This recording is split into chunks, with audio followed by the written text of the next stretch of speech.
Okay, I hope all of you can hear me. Hello. Yes, sir. Okay, shall we start? Yes. Okay, good morning to all of you. So, for the first time, we have started with online classes for the final year students, and this will go for another one more month. I hope so, and it may be extended for also. We don't know the present this thing. So, I hope all of you by this time you may be knowing your syllabus. So, if you know, in the BSc final, there are two papers. First one is mainly physiology, and second paper speaks about ethology and uh, the economic geology. So first, I will start few topics in paper one, that's in physiology, and then I will move on to the paper two, where I will be discussing with you some of the economic geology topics. So today, the right topic which I have selected for the first time is the nitrogen excretion. Uh, can you hear me? Hello, ಕೇಳ್ತಾ ಇದೆಯಾ? Yes, sir. We can Okay, hear you. okay. So all of you know what happens to the food that we eat. We take lot of things. We drink water. We eat from morning to evening up to dinner. We eat lot of things. Why we eat the food and what is the fate of that food? Probably you know, and all of you are aware the fact that whatever the things you eat is to produce the energy that is required for the growth and development and to carry out the normal activities of life. Okay, that's one thing where the food that we have eaten or the water that we have taken is utilized for the production of energy. When the food is being used for the production of energy, the food gets digested and then assimilated, then absorbed, and cells take. That's all these things are fine. Ultimately, the food, with in its very simplest form, should get metabolized. When the metabolism happens, lot of waste products are also formed. I am not talking about the food which is not being digested. The one, the food which you have taken, if it is not being digested, then it passes out in the form of a stool. But when the metabolism of the food takes place, naturally, some of the byproducts are formed, or they are the products, and most of these products are in the form of nitrogen and in the different forms of nitrogen. So then the question is, if those byproducts or end products of the metabolism, if they are retained in the body, they become very toxic. No animal is capable of handling these nitrogenous waste products, which are the end product of the metabolism. They are to be thoroughly sent out of the body. And this process of removal of the nitrogenous waste product from the body is rightly said as excretion. So that's why for any organism, including the unicellular organisms to the multicellular gigantic animals or plants, these nitrogenous products are to be eliminated or they are to be sent out. And this process of sending formation of nitrogenous waste product and then eliminating them from the body. As I already told you, if you retain them in the body, they will become toxic. So that's why no animal will tend to retain that, and no organ can store it for a longer period of time. And basically, if I were to say, these are the products which are formed to go out. So naturally, they are to be sent out. So this particular process is known as nitrogen excretion. How actually this nitrogen excretion happens, and what are the different forms of excretory product? Probably I will share a photograph with you. All of you have experienced this. All of you have seen this, where a dog is eliminating this nitrogenous waste product. Like the dog, all organisms, starting from unicellular organisms to gigantic elephants or whales, all of them have to eliminate these nitrogenous waste products. So this entire process of excretion, what we requires is the fluid environment, because any living creature you take, roughly 80% is nothing but the fluid environment. And when in the fluid environment these unwanted materials get accumulated, then what happens is there will be a problem of osmoregulation. Provided there is a relative concentration of water and solutes must be maintained within a fairly narrow limit.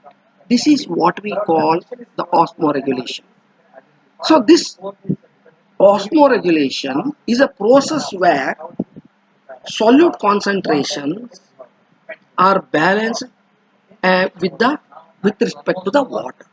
So that's why for the efficient osmoregulation, there must be certain mode of excretion. At the same time, it should be able to have a balance between the gain and loss of the water with respect to the solute concentration.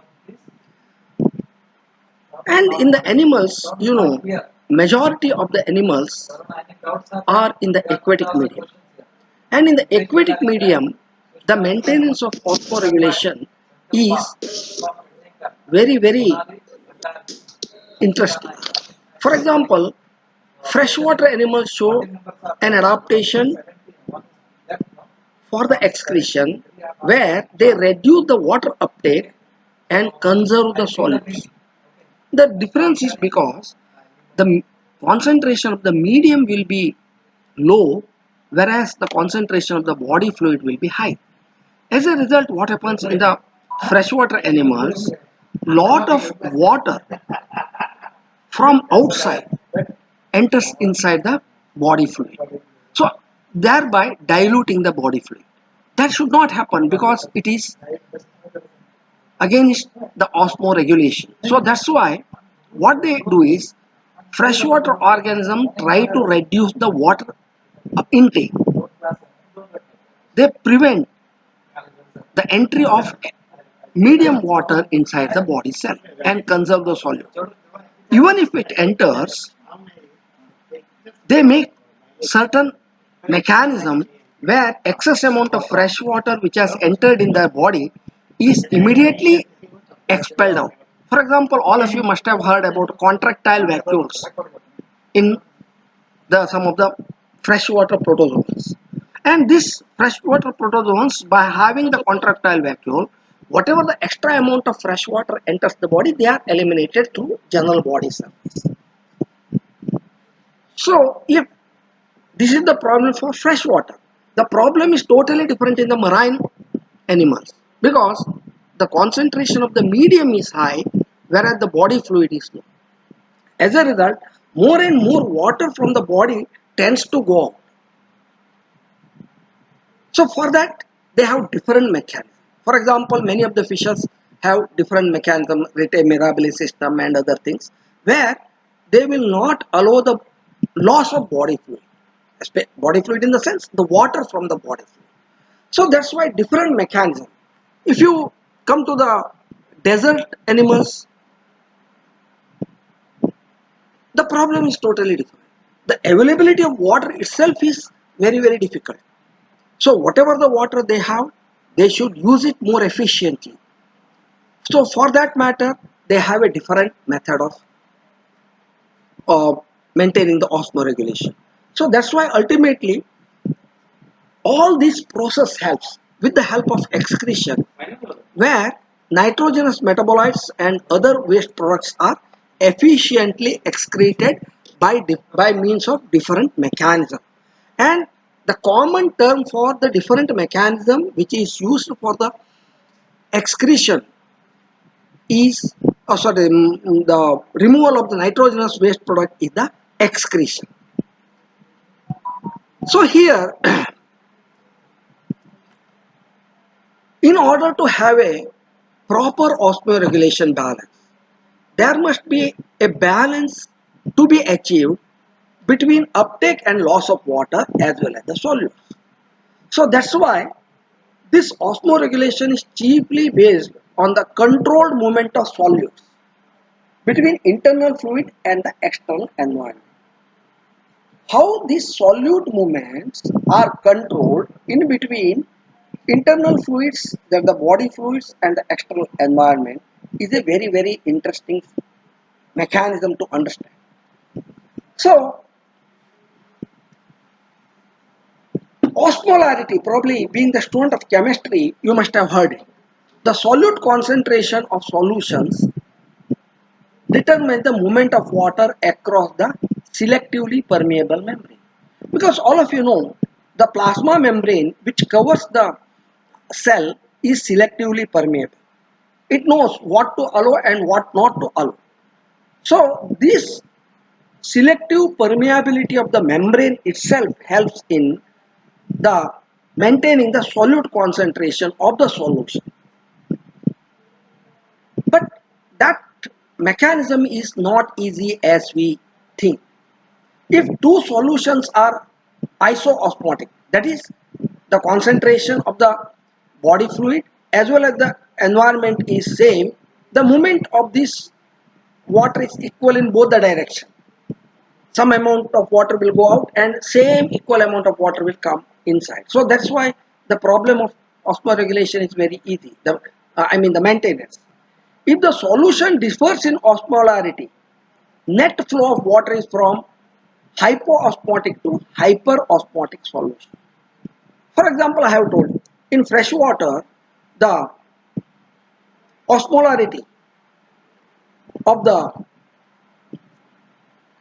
medium is more and osmotic concentration of the body fluid is more. So as a result, net flow of water from outside medium to inside will be more.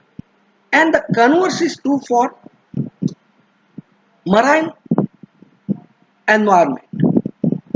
So that's why most of the marine invertebrates are osmoconformers. So they have the major problem. And most marine vertebrates and some invertebrates are osmoregulators. So there is two difference: osmoconformers and osmoregulators. Osmoconformers, they have a mechanism either to raise the concentration of the body fluid so that it becomes equal to the concentration of the environment, or have some mechanism where they will not allow the loss of the water from the body. But in osmoregulators, they have a different system, what is known as the excretory system, vertebration. So that helps in that. So marine bony fishes are hypoosmotic in seawater. They lose water by osmosis and gain salt by diffusion and from by food. So thereby they can raise or regulate the concentration of the body fluid.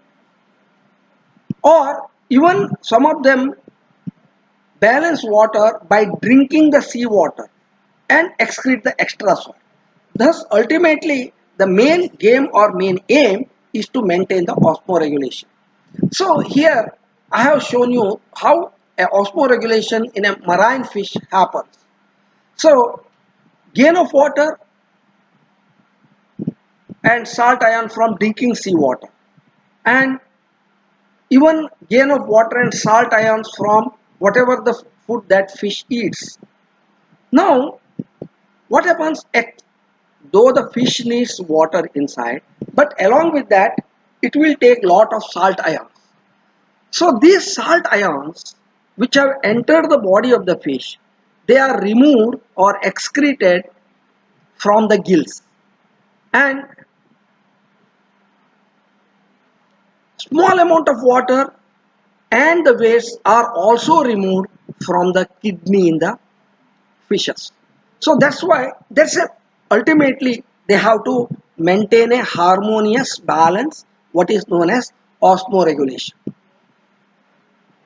So freshwater animals constantly take in water by osmosis from their hypoosmotic environment, and they lose the salt by the process of diffusion and maintain the water balance by excreting large amount of dilute urine, because they take more water and they will remove those water in the form of dilute urine, and salts lost by the diffusion are replaced in the food or uptake from the gills. They can absorb some of the salts also. So this is how the osmoregulation of freshwater fish. Gain of water and some ions are in the form of food, but uptake of the salt is through the gills. Whereas in marine water, through gills they excrete extra salt or salt ions. And osmotic water gains to the gill and other parts of the body also helps them in enriching them with this salt ions. But excretion of the salt ions and large amount of water from the kidney happens, so there will be in the form of a dilute urine. Land animals adaptations is totally different. In aquatic environment, water is not a problem, that you have to bear in mind. But once in course of evolution, when the animals have landed on the land, the problem of water started, because earlier either to remove this one or to take salts or to maintain osmoregulation was not that much difficult, because there was plenty of water was available, either it was fresh water or it is marine water. But in the land animals, the first thing is the scarcity of water that they get. So that's why the prime importance is given to reduce the water loss. So here they have to balance between two acts. One is they have to reduce the loss of water. At the same time, they have to maintain the osmoregulation. So for that one, and naturally, all land animals, they have body coverings, either in the form of scales, scutes, plates, or hair. Why? To which helps the dehydration, which will not, or which will helps to minimize the loss of water from the body. If you go to desert animals, where they have to major water saving, they have to do, because desert, all of you know, characterized by very less availability of water. So for that they have different anatomical features, and even their behavior has also changed. That's why most of these desert animals are nocturnal in night. In the night, there will be less temperature, so the perspiration rate or the loss of water from the body will be much less. Land animals maintain water balance by eating moist food and producing water metabolically through cellular respiration. All of you know, at the cellular respiration, when the oxidation of the food takes place, some amount of water is also formed. This is a supplementary water which is available in addition to the water that we drink or the moist food that we eat. Can you hear me? Hello. Yes, sir. Okay. So here I have given two these things. One is in kangaroo rat. Kangaroo rat is a desert animal, and another one is the water balance in case of the human beings. So water balance in kangaroo rat requires only 2 ml of water per day. How it gets that? 0.2 ml along with the food, and 1.8 ml it derives from the metabolism. That's the gain of water. And you see the water loss also. In the fecal matter it is only 0.09%, and in the form of urine it is only 0.45%, whereas the major water loss is through the evaporation, 1.46 m See how this kangaroo rat has learned or mastered the art of conserving the water. With that minimum amount of water, it carry out all its metabolic activities and life activities. On the other side, you can see the water balance in case of the human being. On an average, we use 2.5 liters of water a day. So in that, ingested along with the food, liquid food around 750 ml, and we drink about 1500 ml of water. And another 250 ml is derived from the cell metabolism. How we make use of the how that amount of water is lost. In the fecal matter, it is 100 ml. In the form of urine, it is 1.5 liters, and evaporation is 900 ml, roughly 1 liter of water. Here you can see a balancing act. For the human being, also the water may be a problem, but we can get more water. We have more water, we utilize more water. But kangaroo rat being a desert animal, it has learned the art of utilizing the water most effectively with only 2 ml of water per day. But we need, though of course there may be size class difference, there is the body size differences. In spite of that, desert animals are more efficient in maintaining the water balance. Now, coming back to this osmoregulation, I have already told you the metabolism results in the some of the byproducts, especially the proteins that we eat. Our naturally our foodstuffs is always has some protein. All of you know that the basic units of the proteins are amino acids, because the proteins are nothing but the long chain of amino acids which are held in the form of a polypeptide linkage. So here in amino acid, this amino group, Na2 group, this is in three forms it is available. Even one more thing, the nucleic acids, that the RNA and DNA, that is also there in the food, and they are also nitrogen bases, and they are also in the form of amino groups. And in different animals, these amino groups of proteins and nucleic acids are in different forms. Basically, they are in three forms. One is ammonia, another one is urea, and the last one is uric acid. Different animals have different types of these nitrogenous waste products. For example, aquatic organisms mostly have ammonia as their excretory product or nitrogenous waste product. Mammals, amphibians, and some of the bony fishes, where the nitrogenous waste product, that is the amino group waste product, is in the form of urea. And many reptiles, including birds, insects, and land snails, it is in the form of uric acid.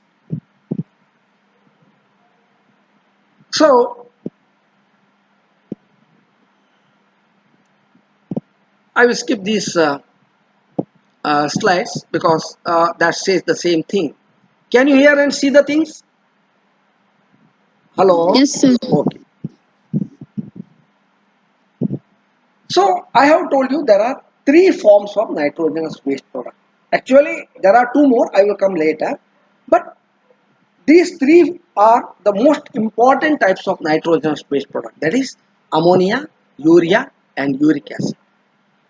And these three different types of these nitrogenous waste products, they differ in their toxicity and the energy costs of producing them also. The cost of production of these nitrogenous waste product varies from urea to ammonia and uric acid. And at the same time, once they are produced, their toxicity levels are also different. Even you can add one more, that's the creatinine. Even one more is there, I will come to that later. And all these nitrogenous waste products, as I have told you, they are the result of protein metabolism.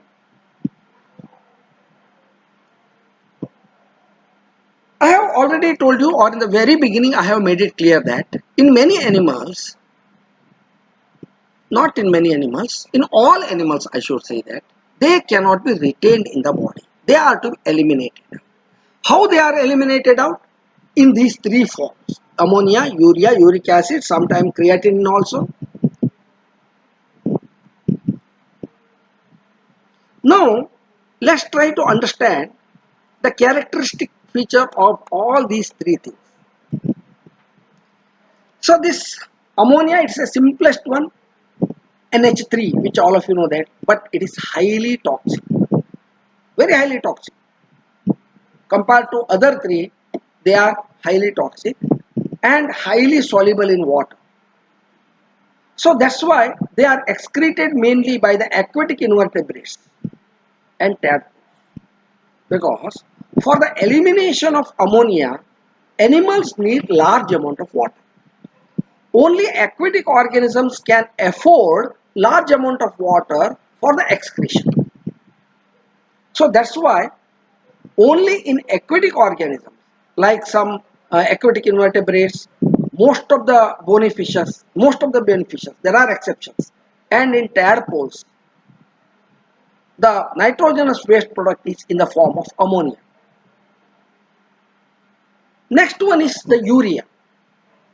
So this urea is moderately toxic, not as toxic as ammonia, and it is moderately soluble, not highly soluble in water as ammonia. So here moderately toxic and moderately soluble. So they are seen, the urea as a excretory product is seen among those animals which can afford at least some amount of water. For example, most of the terrestrial organisms and some of the fishes like elasmobranch fishes or the chondrichthyes, shark, rays, and terrestrial amphibians, mammals who can afford some amount of water, where the excretion is done in the form of urea. And the last one is the uric acid, which is not very toxic and it is insoluble also. So that's why the amount of water required for the elimination of the uric acid is very, very minimal.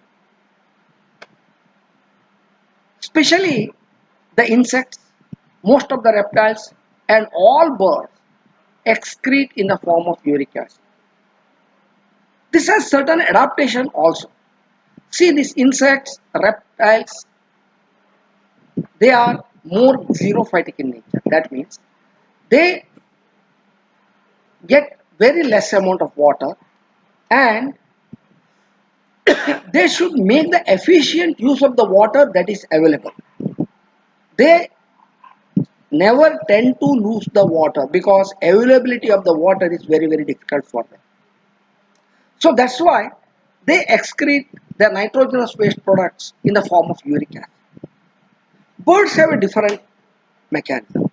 Though they excrete the nitrogenous waste product in the uric acid, this is to help in their flight mode. Because you know, you have studied birds. Birds tend to minimize their body weight. So they can't carry large amount of water which is used for the excretion. So that's why they have also evolved in such a way that uric acid has become their excretory product. So there is an increasing water stress, you can see. More water is available and required for ammonia, and urea, moderate amount of water is required, and uric acid, very, very little water is sufficient. Based on the mode of this excretion, the animals are divided into three categories actually, based on the nitrogenous waste product that they excrete: aminotelism, ureotelism, and uricotelism. First, let's know what is this aminotelism. And the animals which exhibit this aminotelism are known as aminotelic organisms. So this is those organisms where the excretion is in the form of ammonia and ammonia ions.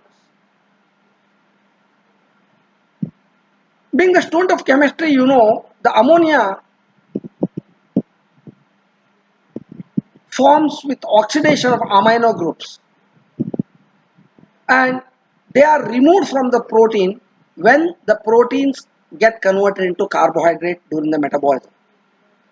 And this ammonia, that is the NH3, is very toxic substance to the tissues and extremely dangerous.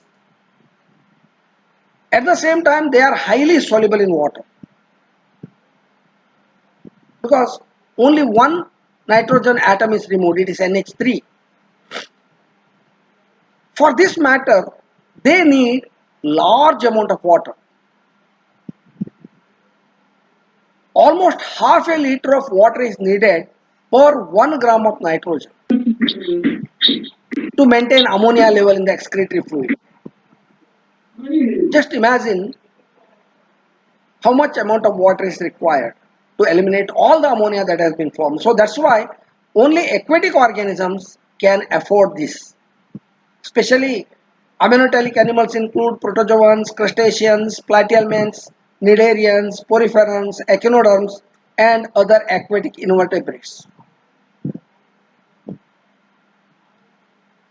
That means only the organisms which have an access to lots of water can go for this aminotelism.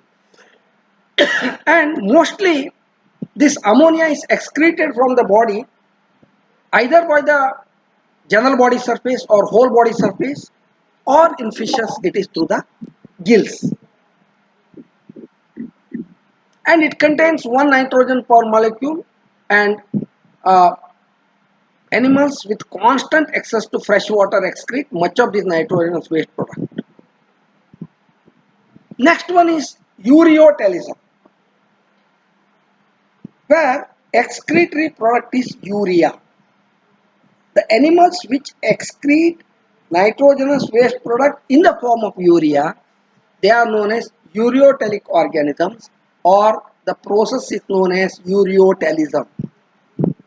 Land animals, mainly the amphibians, mammals, they can convert ammonia into urea. Basically, they also ureotelic organisms also produce ammonia, but once the ammonia is produced, immediately that is converted into urea, because ammonia is highly toxic whereas urea is less toxic. And this particular process of converting this ammonia into urea occurs in the liver and kidney.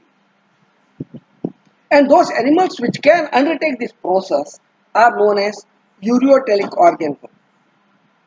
And here two nitrogen atoms are eliminated through it, and as a result it requires less amount of water for the process of excretion.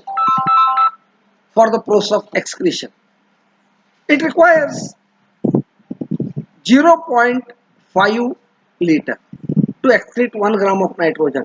In case of the ammonia, you know that it is 0.5 liter. That means 0.5 half liter, but here it is only 5 ml of water is sufficient to excrete 1 gram of nitrogen. That means approximately only 10% of the water what is required in aminotelism is sufficient here in ureotelism. The liver of mammals and most of the adult amphibians convert this ammonia into less toxic urea.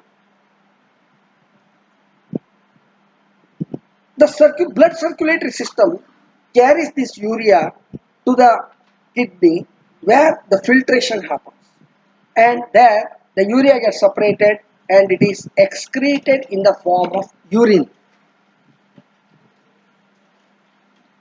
But conversion of ammonia to urea is energetically expensive.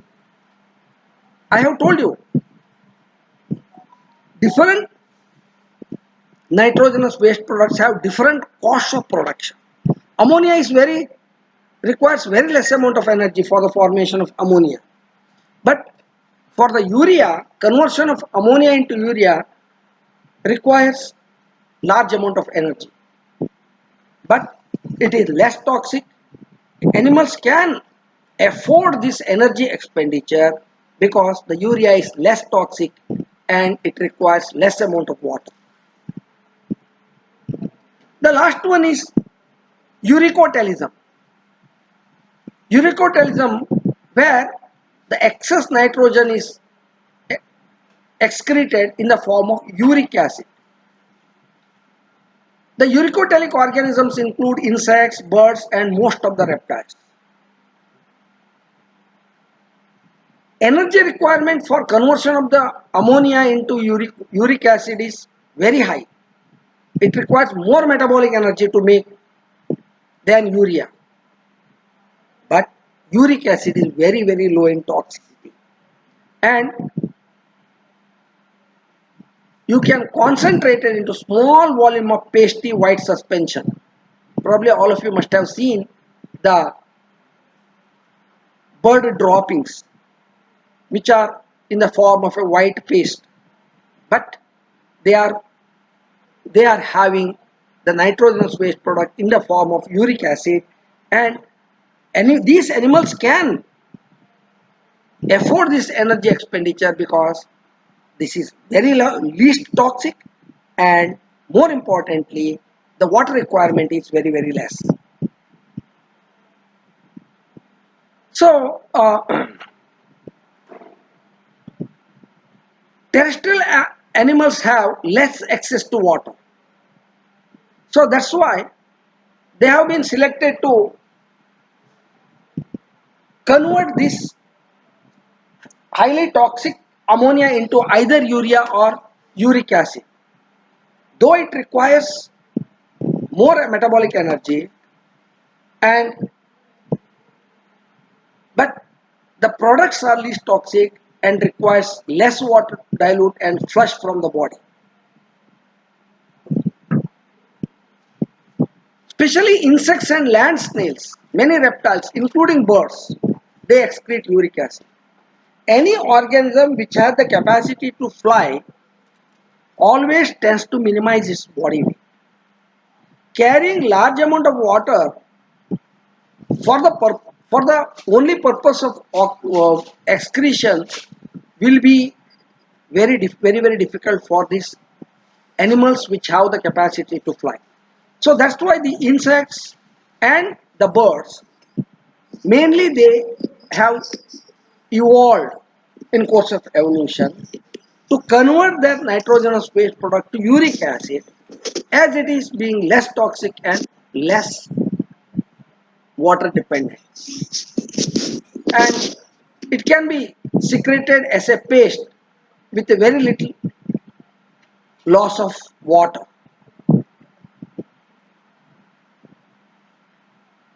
All organisms which are in a very dry environment, they go for uric acid, though they require more metabolic energy. And this uric acid contains 4 nitrogen per molecule. As a result, very low in toxicity and need not be diluted.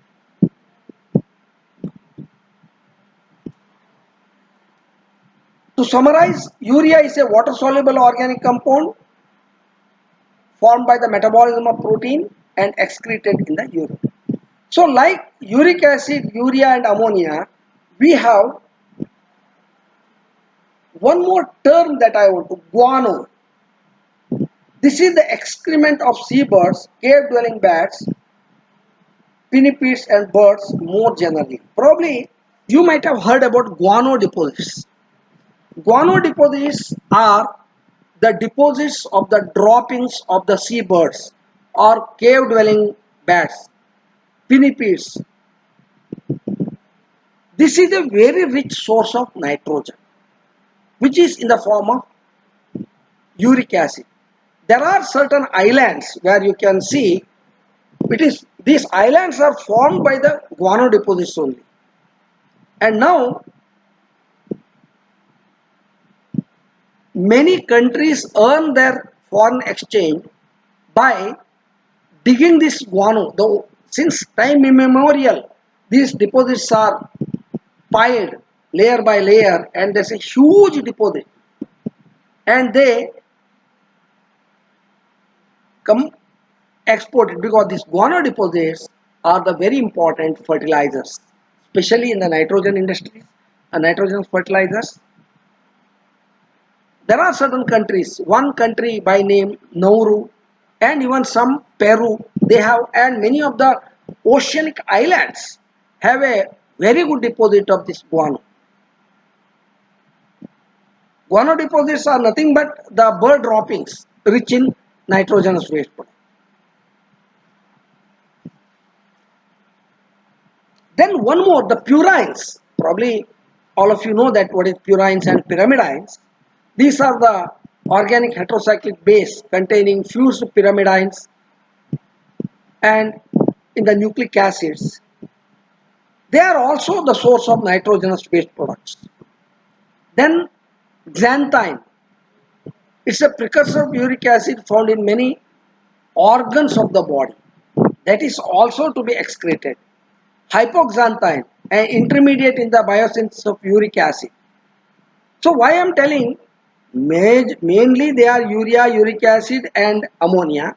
But apart from that, we have other things like purines, xanthines, hypoxanthine are also the nitrogenous waste product which are to be eliminated from the body. So this is about some of the three important nitrogenous waste products and their difference, and the animals in which these excretory products are found. Is it clear? Any doubt? Hello? Hello? No, Can you sir. hear me? Yes, sir. Okay. Then, okay, these are the excretory products. And we learn that we cannot retain them in their body. They are to be excreted. Now the question comes, how they are excreted out, because the mechanism must be different. When there are three different nitrogenous waste products in different organisms, and the mechanism of excretion is also different. In higher organisms, there is a separate system for removal of these nitrogenous waste products, that we call it as excretory system. But in lower organism, it may be an organ, one organ which has to carry out this excretory process, or some tissues, or if you come to the very primitive organism like unicellular organisms and poriferans, where entire cell surface or general body surface has to carry out this process. But whatever may be the mechanism of excretion, the excretion involves three important steps. One is the filtration, filtering the body fluid. Second is reabsorption, because in the name of excretion, no organism is willing to lose valuable solutes. So they are to be reabsorbed. Then along with that, there are many other non-essential solutes also and wastes from the body fluid, and they are to be secreted. So these are the three steps that is to be undertaken in the entire process of excretion. Either it may be through some tissues or single organ, or a very complex system. Now, about this excretory system, some perform very basic excretory function and some have a very complex network of tubules. Probably all of you have heard about protonephridia. It's a network of dead end tubules connected to external openings. Very primitive type of excretion. Smallest branches of the network are capped by a cellular unit called flame bulbs. Probably while studying the invertebrates you must have heard. Some of them are having protonephridia. These tubules, protonephridia, by a bunch of tubules, excrete the dilute fluid actually and helps in osmoregulation. That means excretion is carried out by photonephridia. For example, in case of the planaria and all, see the flame bulbs and tubules, they have to filter, reabsorb, secrete, but they are not very efficient. So as a result, what happens is most dilute body fluid is lost. So water loss will be more.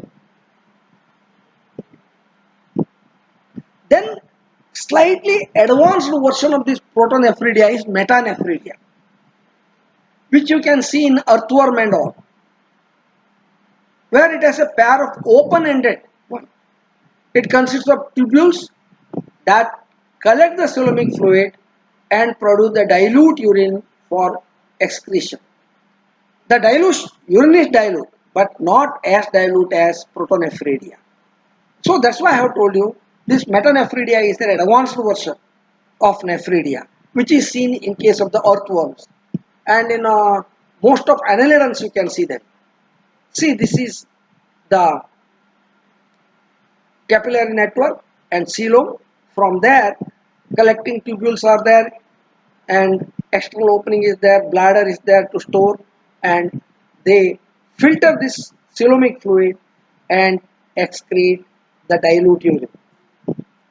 Then if you come to insects, there you might have heard about Malpighian tubules and in other terrestrial arthropods.